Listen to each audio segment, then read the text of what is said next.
देखिए आज की जो क्लास है उन सभी के सभी विद्यार्थियों के लिए सबसे ज़्यादा महत्वपूर्ण होने वाली है। जो छात्र यानी कि 20 फरवरी को अपना सामाजिक विज्ञान का पेपर देने वाले हैं, तो आज की इस क्लास में हम उन सभी के सभी विद्यार्थियों के लिए लेकर के आ गए एक ऐसा वायरल पेपर जिसको हम कह सकते हैं कि ये है मेरे पास सामाजिक विज्ञान का एक वायरल पेपर। यानी कि जितने भी बच्चे 2026 में यानी कि 20 फरवरी को अपना सामाजिक विज्ञान का पेपर देने वाले हैं, तो उन सभी के सभी विद्यार्थियों के लिए आज की class very very most important होने वाली है। मेरे पर जो देखो पेपर दे जाना, अपना कोड देख लेना, क्या ये 817 डीजे का पेपर है। यानी कि आज की इस क्लास में मैं आप लोगों को सॉल्व कराऊंगा 817 डीजे का एक वायरल पेपर लेकर के आ गया हूँ। और ये हमारा अनुक्रमांक लिखना, यहाँ पर अपना नाम लिख देना, पूरा का पूरा पेपर है मेरे पर। जो देखो यहाँ पर अपना समय देखो, मेरे दिया है समय 3 घंटे 15 मिनट। तो आज की इस क्लास में मैं इस पेपर को पूरा का पूरा सॉल्व कराऊंगा, क्योंकि 20 फरवरी का एक वायरल पेपर है। बस पूरा का पूरा पेपर तैयार करके चले जाना मेरे पर, जो बस ऐसा ही पेपर आएगा और 70 में 70 नंबर जा करके अपने 70 में 70 नंबर पक्के कर लेना। अब देखो अगर हम बात करें आप लोगों को और आगे ले चलता हूँ, सबसे पहले बात करता हूँ कि 70 नंबर का पूर्णांक है, समय हमारा 3 घंटे 15 मिनट है। अगर हम नोट के बारे में बात करें, नोट हमारा देखो क्या दिया है कि प्रारंभ के 15 मिनट परीक्षार्थियों को प्रश्न पत्र पढ़ने के लिए निर्धारित है। यानी कि जो शुरुआती की जो 15 मिनट जो होंगे वो आप लोगों को पढ़ने के लिए निर्धारित दिए जाएंगे। सबसे पहले आप लोगों को अपना प्रश्न पत्र 15 मिनट पढ़ना ही पड़ेगा। अब देखो मैं आप लोगों को और आगे ले चलता हूँ। सबसे पहले यहाँ पर आप निर्देश को पढ़ेंगे। निर्देश को देखो कैसे पढ़ना है कि सभी प्रश्न करना अनिवार्य है। इस पेपर के जितने भी प्रश्न है सबको पहले पढ़ना पड़ेगा, है ना। सबको पहले पढ़ना पड़ेगा और फिर उनका उत्तर देना है। अब देखो यहाँ पर निर्देश नंबर 2 कह रहा है कि यह प्रश्न पत्र 2 खंडों, जिसको हम कह सकते हैं खंड आ तथा खंड बा में विभाजित है।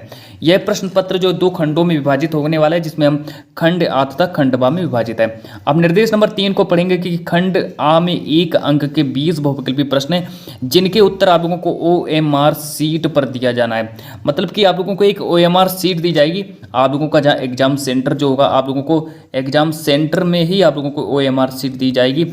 और उसी OMR सीट पर आप लोगों को क्या करना है कि 20 बहुविकल्पी प्रश्नों के उत्तर आप लोगों को OMR सीट पर ही देना है। अब अगर हम और आगे बात करें, निर्देश नंबर मेरा जो 4 है, निर्देश नंबर 4 के बारे में बात करते हैं कि OMR सीट पर उत्तर देने के पश्चात, मतलब कि जो आप लोगों की जो OMR जो सीट जो होगी उस पर उत्तर देने के पश्चात क्या करना है, उसे काटे नहीं। जो आप लोगों की जो OMR सीट जो होगी उसको काटना नहीं है, उसको बिल्कुल भी काटना नहीं, उस पर इरेजर का प्रयोग नहीं करना है, उस पर इरेजर का प्रयोग नहीं करना है। अब आगे देखो, काटने तथा इरेजर अथवा व्हाइटनर का प्रयोग ना करें।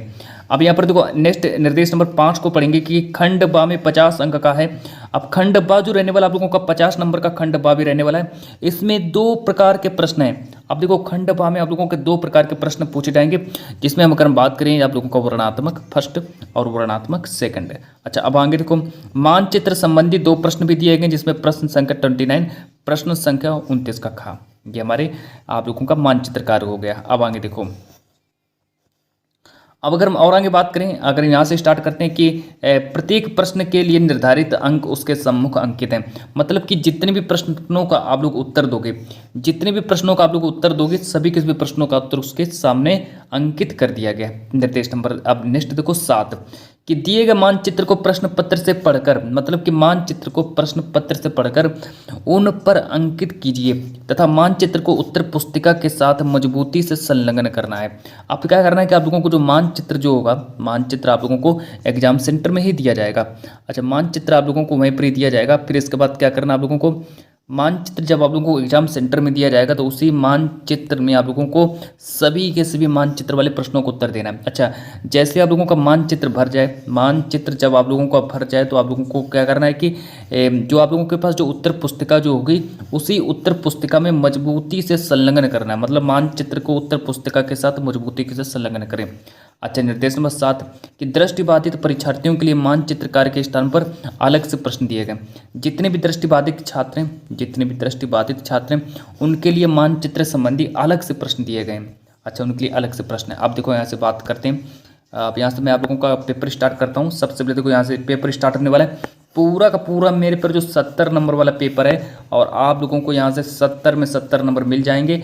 20 फरवरी मतलब 70 नंबर पक्के एक ही क्लास से। और फिर अब मैं यहाँ से और आगे देखो आप लोगों को ले चलता हूँ।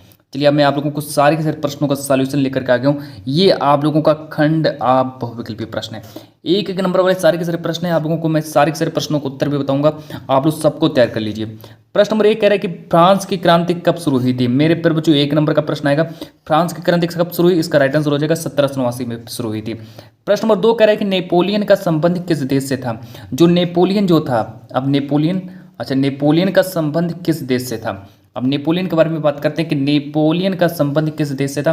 तो मेरे प्यारे बच्चों आप लोगों को याद रखना है, नेपोलियन का संबंध फ्रांस से था। तो नेपोलियन का संबंध कहाँ से था, फ्रांस से था। अब देखो प्रश्न नंबर 3, प्रश्न नंबर 3 की ओर आप लोगों को ले चलते हैं। प्रश्न नंबर 3 यहाँ पर देखो क्या करें, प्रश्न नंबर 3 कह रहा है कि भारत वापस आने पर गांधी जी ने पहला सत्याग्रह कहाँ किया था। ये भी हमारा 1 ही नंबर का आएगा कि भारत वापस आने पर गांधी जी ने पहला सत्याग्रह कहाँ किया था। चंपारण दिया, खेड़ा दिया, अहमदाबाद दिया, बारडोली दिया, हमारे 4 ऑप्शन है। लेकिन भारत वापस आने पर गांधी जी ने पहला सत्याग्रह कहाँ किया था। तो मेरे प्यारे बच्चों आप लोगों को याद रखना है हमारा ऑप्शन नंबर ए, यानी कि चंपारण हमारा सही हो जाएगा। पेपर में जैसे ही यह वाला प्रश्न है तो आप लोगों को चंपारण को ही सही करना है। चलो मैं आप लोगों को और आगे देखो ले चलता हूँ। प्रश्न नंबर जो मेरा 4 है, प्रश्न नंबर 4 को देखेंगे कि आर्थिक महामंदी का प्रारंभ कब हुआ था। पेपर में ये भी 1 नंबर का प्रश्न आएगा। 1928 दिया, 1929 दिया है, 1930 दिया है, 1932 दिया है, ये हमारे 4 ऑप्शन है। लेकिन हमसे पूछा गया कि आर्थिक महामंदी का प्रारंभ किस वर्ष हुआ था, तो आप लोगों को 1929 को सही करना है। पेपर में 1 नंबर का आएगा। अच्छा, प्रश्न नंबर 5 को देखेंगे कि भारत में सर्वप्रथम कपास मिल कहाँ पर स्थापित हुई थी। 1 नंबर का ये भी प्रश्न आएगा कि जो हमारी जो कपास मिल जो है, कपास मिल कहाँ पर सबसे पहले स्थापित हुई थी। तो अगर मैं इसके आंसर के बारे में बात करूं तो प्यारे बच्चों इसका राइट आंसर हो जाएगा बॉम्बे। चलो प्रश्न नंबर 6 को देखो कि भारत में वन भूमि का प्रतिशत कितना है। भारत में वन भूमि कितना प्रतिशत है, मतलब उसका हमें प्रतिशत एरिया बताना है, मतलब कि भारत में कितना प्रतिशत वन पाया जाता है। तो इसका हमारा राइट आंसर हो जाएगा प्रश्न नंबर सी, यानी कि ऑप्शन नंबर सी हमारा सही हो जाएगा। आप देखो मैं आप लोगों को और आगे ले चलता हूँ। प्रश्न नंबर 7 मेरे पर जो दिया है कि भारत की सर्वाधिक उपजाऊ मृदा कौन सी है। प्रश्न नंबर 7 देख लो, भारत की सर्वाधिक उपजाऊ मृदा कौन सी है। ये हमारा प्रश्न नंबर 7 1 नंबर का पेपर में आने वाला है।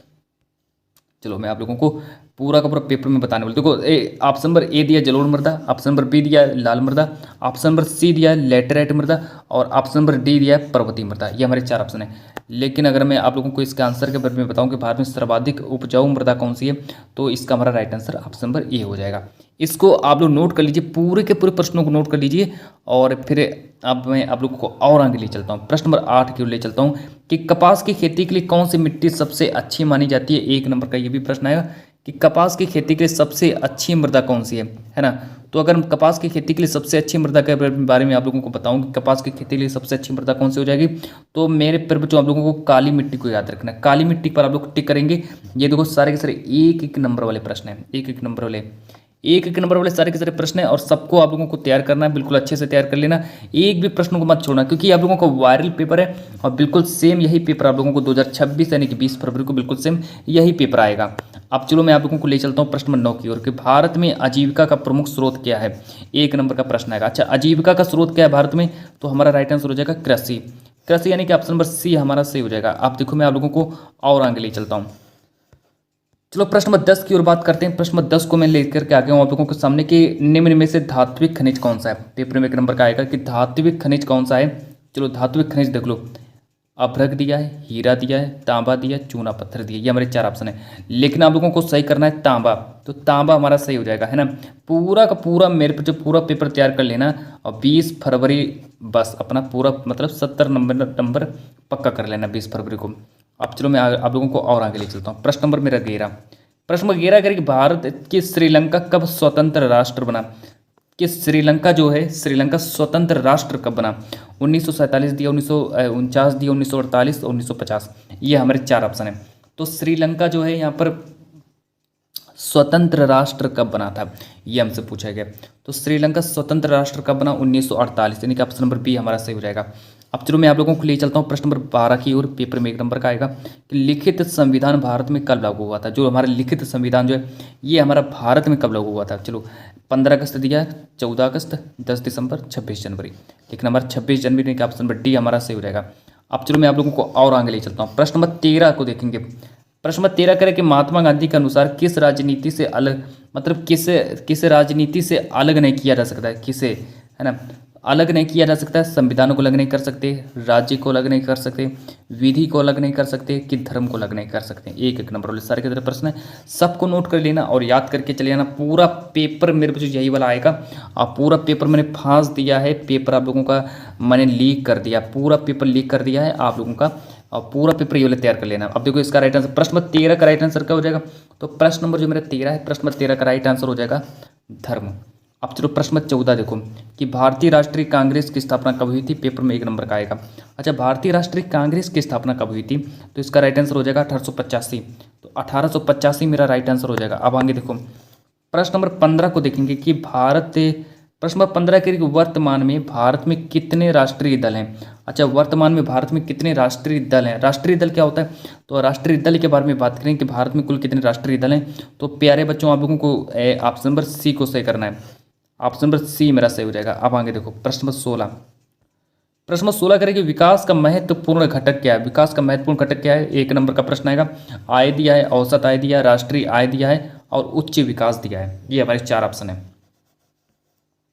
ये हमारे 4 ऑप्शन दिए गए हैं। चारों के चारों ऑप्शन को अब मैं आप लोगों के सामने डिस्कस करने वाला हूँ कि विकास का महत्वपूर्ण घटक क्या है, तो आप लोगों को ऑप्शन नंबर ए हमारा सही हो जाएगा।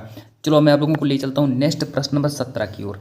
अब पूरा पेपर मेरे पर जो लीक कर दिया है, पूरा पेपर लीक हो चुका है, बस आप लोगों को पेपर देने की देरी है। जैसे आप लोग को पेपर देने में बैठोगे एग्जाम सेंटर में, जैसे आप लोग बैठोगे पूरा का पूरा प्रश्न आप लोगों को ये वाले सारे के सारे प्रश्न आप लोगों को मिलेंगे।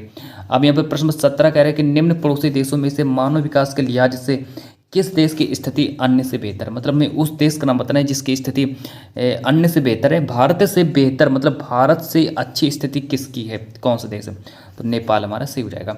अब प्रश्न नंबर 18 को देखेंगे कि भारत में कितने प्रतिशत लोग अनौपचारिक स्रोतों से ऋण प्राप्त करते हैं। भारत में से कितने प्रतिशत लोग हैं, भारत में से कितने प्रतिशत लोग हैं जो कि अनौपचारिक मतलब अनौपचारिक स्रोतों से ऋण प्राप्त करते हैं। 1 नंबर का आएगा 85%, हमारा ऑप्शन नंबर बी हमारा सही हो जाएगा। चलो अब मैं आगे ले चलता हूँ प्रश्न नंबर 19 की ओर।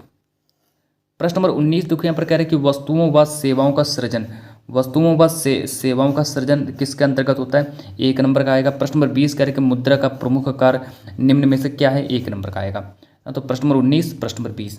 अच्छा, प्रश्न नंबर 19 के बारे में अगर हम बात करें कि प्रश्न नंबर 19 का राइट आंसर क्या हो जाएगा, तो अगर हम प्रश्न नंबर 19 के बारे में बात करें तो प्रश्न नंबर 19 का राइट आंसर हो जाएगा तृतीयक क्षेत्र, यानी कि ऑप्शन नंबर ए मेरा सही हो जाएगा, है ना। तो ए नंबर ऑप्शन नंबर तृतीयक क्षेत्र का हमारा सही हो जाएगा। और अगर हम बात करें प्रश्न नंबर 20 के बारे में कि मुद्रा का प्रमुख कार्य निम्न में से क्या है, ये भी 1 ही नंबर का आएगा। तो मुद्रा का प्रमुख कार्य देख लो, मुद्रा का प्रमुख कार्य होता है विनिमय, यानी कि प्रश्न नंबर 20 का हमारा ऑप्शन नंबर ए सही हो जाएगा। तो ये देखिए मैंने आप लोगों को बताया 20 वेरी वेरी इंपॉर्टेंट क्वेश्चन है ना। तो 20 प्रश्न आप लोगों के पूरे के पूरे 20 प्रश्न आप लोगों के कंप्लीट हो चुके हैं। तो ये मैंने आप लोगों को 20 प्रश्न बताए। तो अब 20 प्रश्न होने के बाद फिर मैं आप लोगों को ले चलता हूँ आगे। ये आप लोगों के थे 20 प्रश्न और 20 नंबर आप लोगों के पूरे पक्के मैंने करवा दिए। बस यही वाले 20 प्रश्न आप लोग तैयार कर लीजिए। अब मैं आप लोगों को ले चलता हूँ आगे। यहाँ से देखिए, चलिए यहाँ से देखो स्टार्ट होता है खंड व वर्णात्मक प्रश्न। लघुत्तरी प्रश्न होंगे, मतलब कि आप लोगों के पेपर में 4 नंबर वाले लघुत्तरी प्रश्न भी पूछे जाएंगे। अच्छा, 4 नंबर वाले लघुत्तरी प्रश्न पूछे जाएंगे, 4 प्रश्न पूछे जाएंगे। अब देखो कौन कौन से 4 प्रश्न जो कि आप लोगों के पेपर में पूछे जाएंगे, तो उनको भी देख लो। सबसे पहले मैं यहाँ पर ले चलता हूँ आप लोगों को पूरा पेपर में सॉल्यूशन के साथ लेकर के आ गया हूँ। यहाँ पर लिखा निम्न प्रश्नों के उत्तर प्रत्येक लगभग 80 शब्दों में लिखिए, मतलब कि सारे के सारे प्रश्नों का उत्तर आप लोगों को 80 शब्दों में लिखना है। और ये देखिए सारे के सारे 4 नंबर वाले प्रश्न हैं, सारे के सारे 4 नंबर वाले प्रश्न। अगर आप लोगों को इस पूरे के पूरे पेपर का PDF चाहिए तो मुझे कमेंट कर देना, आप लोगों को मैं पूरा PDF दे दूंगा, है ना। पूरा PDF मैं दूंगा, फ्री में PDF दूंगा, बिल्कुल आप लोग बस मुझे कमेंट कर देना, मैं पूरा पेपर सॉल्यूशन आपके पास भेज दूंगा, आप लोग पूरा पेपर ले लेना। चलो देखो यहाँ से बात करते हैं। यहाँ पर लिखा है कि वर्ष 1922 में गांधी जी ने असहयोग आंदोलन क्यों स्थगित कर दिया। मतलब 1922 की बात है जब महात्मा गांधी जी ने जो यहाँ पर असहयोग आंदोलन क्यों स्थगित किया, इसका क्या कारण था, क्यों स्थगित किया, क्यों, इसका क्या कारण, तो आप लोगों को लिखना है। पेपर में 4 नंबर का प्रश्न आएगा। अच्छा, अगर आप लोगों को इसका उत्तर नहीं याद है, इसका उत्तर आप लोगों को नहीं याद है तो कोई दिक्कत नहीं, मुझे कमेंट कर देना और कह देना कि आप लिख देना, कमेंट में लिख देना कि PDF चाहिए, तो मैं आप लोगों को PDF दे दूंगा इसकी। अच्छा, यहाँ पर अगर आप लोगों को इसका उत्तर नहीं याद है तो आप लोगों को इसका उत्तर नहीं याद है तो एक अथवा करके भी दिया गया है प्रश्न। यहाँ पर लिखा है कि भारतीय अर्थव्यवस्था पर महात्मा गांधी के किन्हीं 3 प्रभावों का उल्लेख कीजिए। चलो यहाँ पर देखो आप लोगों का 2 प्रश्न कंप्लीट हुए, 4 नंबर का आएगा। प्रश्न नंबर 2 कह रहा है कि सामुदायिक सरकार एवं गठबंधन सरकार पर संक्षिप्त टिप्पणी लिखिए। सामुदायिक सरकार क्या होता है, गठबंधन सरकार। पहले हमको क्या करना है, पहले हमको सामुदायिक सरकार पर एक टिप्पणी लिखना है और फिर हमको गठबंधन सरकार पर भी टिप्पणी लिखना है। 4 नंबर का पेपर में आएगा। यहाँ पर अथवा करके लिखा है कि अगर आप लोगों को इसका उत्तर नहीं याद है, अगर आप लोगों को प्रश्न 2 का उत्तर नहीं आता है, तो आप लोगों को एक मौका भी अलग से दिया जाता है, जिसमें से आप लोगों को क्या करना है, यहाँ पर लिखा है कि संघात्मक शासन व्यवस्था की किन्हीं 2 विशेषताओं का वर्णन कीजिए। संघात्मक शासन व्यवस्था क्या होता है, उसकी क्या क्या विशेषताएं होती हैं, ये हमको लिखना है। अच्छा, फिर इसके बाद मैं आप लोगों को और आगे ले चलता हूँ प्रश्न नंबर 3 के बारे में। अच्छा, प्रश्न नंबर 3 जो है पेपर में देखो 4 नंबर का प्रश्न आएगा। प्रश्न नंबर 4 जो है, और ये देखो 4 नंबर प्रश्न आएंगे। तो यहाँ पर लिखा है कि विकास से आप क्या समझते हैं, विभिन्न व्यक्ति एवं विभिन्न लक्ष्य कितने पहलुओं को दर्शाता है। अच्छा, विकास से आप क्या समझते हैं और विभिन्न व्यक्ति एवं विभिन्न लक्ष्य कितने पहलुओं को दर्शाता है, 4 नंबर का पेपर में आएगा। अब यहाँ पर लिखा है कि आर्थिक गतिविधियाँ किसे कहते हैं, आर्थिक गतिविधियों को कितने तरीकों से विभाजित किया जाता है। ये हमारे दो प्रश्न। प्रश्न नंबर 3 जो दिया, प्रश्न नंबर 3 अगर आप लोगों को इसका उत्तर नहीं याद है, प्रश्न नंबर 3 का उत्तर आप लोग नोट कर लीजिए। प्रश्न नंबर 3 का उत्तर आप लोगों को अगर नहीं याद है तो आप लोगों को एक अलग से मौका भी दिया गया है कि आप लोग इसका भी उत्तर लिख सकते हो कि आर्थिक गतिविधियाँ किसे कहते हैं, आर्थिक गतिविधियों को कितने तरीकों से विभाजित किया जाता है। 4 नंबर का ये भी प्रश्न आएगा। अब प्रश्न नंबर 4 देख लो कि लोकतंत्र के प्रत्यक्ष एवं अप्रत्यक्ष प्रकार को संक्षेप में प्रस्तुत कीजिए। मतलब कि प्रत्यक्ष और अप्रत्यक्ष प्रकार को संक्षेप में प्रस्तुत करना है। ये भी हमारा 4 नंबर का आएगा। और एक अथवा करके दिया गया कि उपभोक्ता संरक्षण अधिनियम 1986 पर संक्षिप्त टिप्पणी लिखिए। तो ये देखिए मैंने आप लोगों को लघु उत्तरीय प्रश्न बताए, मैंने आप लोगों को सारे के सारे लघु उत्तरीय प्रश्न बताया। आप लोग सारे के सारे लघु उत्तरीय प्रश्नों को तैयार कर लीजिए। 4 लघु उत्तरीय प्रश्न इस पेपर में पूछे गए थे, मैंने आप लोगों को सारे के सारे लघु उत्तरीय प्रश्न बता दिए, तो आप लोग सबको तैयार कर लेना। चलो मैं आप लोगों को और आगे ले चलता हूँ। तो अब यहाँ से देखो मैं आप लोगों को एक क्लास स्टार्ट करता हूँ यहाँ से, जहाँ से लिखा है कि वर्णनात्मक सेकंड और विस्तृत उत्तरीय प्रश्न है ना। तो वर्णनात्मक सेकंड विस्तृत उत्तरीय प्रश्न। अच्छा, यहाँ पर लिखा है कि निम्न प्रश्नों का उत्तर प्रत्येक देखो आप लोगों को 150 शब्दों में सारे के सारे प्रश्नों का उत्तर आप लोगों को लिखना है। मतलब 150 शब्दों में सारे के सारे प्रश्नों का उत्तर भी देना है। तो सबसे पहले अगर हम यहाँ से बात करते हैं कि इटली के एकीकरण में महत्वपूर्ण भूमिका निभाने वाले, इटली के एकीकरण में महत्वपूर्ण भूमिका निभाने वाले 3 नेताओं के नाम लिखिए। पेपर में 6 नंबर का आएगा प्रश्न। अच्छा, यहाँ पर अथवा करके लिखा है कि महात्मा गांधी ने असहयोग आंदोलन कब चलाया था, इसके 2 मुख्य कारण बताइए। अब मैं इसमें आप लोगों को समझाने वाला हूँ कि देखो ये जो प्रश्न है 6 नंबर का प्रश्न आएगा। अच्छा, ये प्रश्न 6 नंबर का आएगा, लेकिन यहाँ पर एक अथवा करके भी दे दिया गया है कि अथवा करके अगर आप लोगों को इसका उत्तर नहीं याद है तो आप लोगों को एक अलग से मौका दिया जाता है कि महात्मा गांधी ने असहयोग आंदोलन कब चलाया था, इसके 2 मुख्य कारण बताइए। 2 प्रश्नों का उत्तर आप लोग दे सकते हो। और फिर इसके बाद अगर हम और आगे आप लोगों को ले चलते हैं, चलो मैं आप लोगों को और आगे ले चलता हूँ। यहाँ पर देखो प्रश्न नंबर 2 कह रहा है कि प्रश्न नंबर 2 को नोट कर लीजिए कि भूमि सुधार से आप क्या समझते हैं। प्रश्न नंबर 2 कह रहे हैं कि भूमि सुधार से आप क्या समझते हैं, भारत में भूमि सुधार के उद्देश्य तथा 2 कार्यक्रम बताइए। 6 नंबर का पेपर आएगा, 6 नंबर का आएगा पेपर में। अच्छा, एक अथवा करके भी दिया गया है कि भारत में पाई जाने वाली मुख्य फसलों पर लेख लिखिए। तो ये हमारे 2 प्रश्न हो गए, एक प्रश्न ये और ये हमारा अथवा वाले 2 हो गया। अथवा वाला समझा दिया है, आप लोग चाहे तो इसका उत्तर लिख सकते हो, चाहे तो इसका उत्तर लिख सकते हो। 2 में से आप लोगों को एक का ही उत्तर लिखना है ना, दोनों का उत्तर नहीं लिखना, 2 प्रश्नों का उत्तर नहीं लिखना, एक का उत्तर लिखना है। चलो मैं प्रश्न नंबर 3 की ओर आप लोगों को ले चल रहा हूँ। प्रश्न नंबर 3 करें कि राष्ट्रीय आय तथा प्रति व्यक्ति आय में भेद कीजिए। विभिन्न देशों की तुलना करने के लिए इनमें से कौन बेहतर है। मतलब कि प्रश्न नंबर 3 हमसे कह रहे कि राष्ट्रीय आय तथा प्रति व्यक्ति आय में भेद कीजिए। सबसे पहले हमको क्या करना है कि जो हमारा राष्ट्रीय आय प्रति व्यक्ति आय में हमको अंतर निकालना है ना। सबसे पहले हमको अंतर निकालना है। फिर यहाँ पर करें कि विभिन्न देशों की तुलना करने के लिए इनमें से कौन बेहतर है। अथवा करके लिखा है कि उपभोक्ता का शोषण किस प्रकार किया जाता है, उदाहरण देकर समझाइए, है ना। जो उपभोक्ता का शोषण किस प्रकार किया जाता है, उदाहरण देकर समझाइए। तो अब मैं इसको आप लोगों को उदाहरण के तौर पर समझाता हूँ। चलो उदाहरण के तौर पर समझ लो। यहाँ पर लिखा है अथवा, अथवा लिखा है कि विदेशी व्यापार विदेशी विभिन्न देशों के बाजारों के एकीकरण में किस प्रकार मदद करता है, संक्षिप्त में बताइए। मैंने आप लोगों को 6 नंबर वाले सारे प्रश्न बता दिए। चलिए मैं आप लोगों को और आगे ले चलता हूँ। यहाँ पर लिखा मानचित्र संबंधी प्रश्न निर्देश दिया। प्रश्न पत्र 9वीं तथा 9वीं मानचित्र से संबंधित है। अब देखो आगे यहाँ पर लिखा है कि मैं आप लोगों को और आगे ले चलता हूँ। यहाँ पर लिखा 9A, जब लिखा प्रश्न नंबर 9 लिखा है कि निम्नलिखित स्थानों को भारत के दिए गए रेखा मानचित्र में चिन्ह द्वारा नाम से तथा दर्शाइए। सही नाम तथा सही अंक करने के लिए 1/2 प्लस 1/2 अंक निर्धारित है। प्रश्न नंबर 1 कह रहे हैं कि जलियांवाला बाग। अच्छा, मैं आप लोगों को थोड़ा बता दूं, इसमें देखो हिस्ट्री से आप लोगों के यानी कि इतिहास से 5 प्रश्न पूछे जाएंगे और जियोग्राफी से 5 प्रश्न पूछे जाएंगे। तो आप लोगों का जो मानचित्र जो है 10 नंबर का आप लोगों का मानचित्र भी पूछा जाएगा। अच्छा, 10 नंबर का मानचित्रकार भी पूछा जाएगा। तो सबसे पहले मैं आप लोगों को बता देता हूँ। अब देखो यहाँ से मैं आप लोगों का हिस्ट्री के इस पेपर में हिस्ट्री के कौन कौन से प्रश्न पूछे गए मानचित्र में, तो उनको भी आप लोग तैयार कर लीजिए। सबसे पहला प्रश्न है कि जलियांवाला बाग हत्याकांड किस स्थान पर हुआ था। ये भी हमारा पेपर में 1 नंबर का ही प्रश्न आएगा। अच्छा, प्रश्न नंबर 2 कह रहा है कि उत्तर प्रदेश की राजधानी का नाम बताइए। उत्तर प्रदेश की राजधानी का नाम क्या होता है ना, तो ये आप लोगों को बताना है, मानचित्र में लिखना पड़ेगा आप लोगों को। प्रश्न नंबर 3 कह रहा है कि नील की खेती करने वाले किसानों ने किस स्थान से आंदोलन प्रारंभ किया। ये भी हमारा 1 ही नंबर का आएगा। और प्रश्न नंबर 4 कह रहा है प्रसिद्ध स्वर्ण मंदिर कहाँ स्थित है।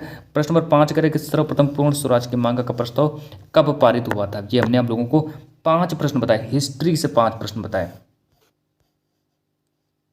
चलो मैं आप लोगों को ले चलता हूँ 9वीं की ओर, है ना। यहाँ पर देखो आप लोगों को पूछा गया कि निम्नलिखित भारत के मानचित्र में संबंधित निम्नलिखित को दर्शाइए।